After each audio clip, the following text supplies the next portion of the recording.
পটুয়াখালীর কুয়াকাটা 0 পয়েন্ট থেকে ঘূর্ণিঝড় রিমালের খবর জানিয়েছেন প্রতিনিধি মোহাম্মদ মুস্তাফিজুর রহমান।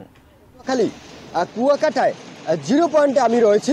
0 পয়েন্ট থেকে আপনাদেরকে আমি দেখানোর চেষ্টা করছি যে এখন কিন্তু ধীরে ধীরে ঘূর্ণিঝড় রিমেল কিন্তু ভয়ঙ্কর রূপে ধারণ করছে।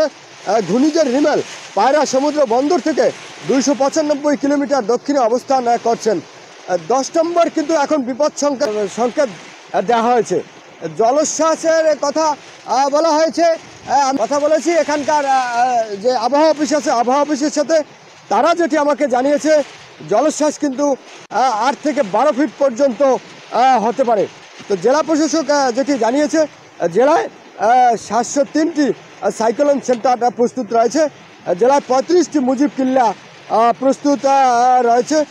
730 মেট্রিক টন চাল, 10 লক্ষ টাকার শিশু খাদ্য এবং 10 লাখ টাকার গোখাদ্য প্রস্তুত রয়েছে। এছাড়াও শুকনো খাবারে রয়েছে 1500 প্যাকেট, নগদ টাকা রয়েছে 24,07,500 টাকা। জেলায় 8,760 জন সিপিপি স্বেচ্ছাসেবক প্রস্তুত রয়েছে। জেলায় মোট 76টি মেডিকেল টিম গঠন করা হয়েছে। তো দেখছেন এখন কিন্তু ধীরে ধীরে ভয়ঙ্কর রূপ ধারণ করছে। আমি কিন্তু কুয়াকাটা একেবারেই 0 পয়েন্টে আমি রয়েছি, আপনাদেরকে দেখানোর চেষ্টা করছি যে এখন ভয়ঙ্কর রূপ কিন্তু ধারণ করছে।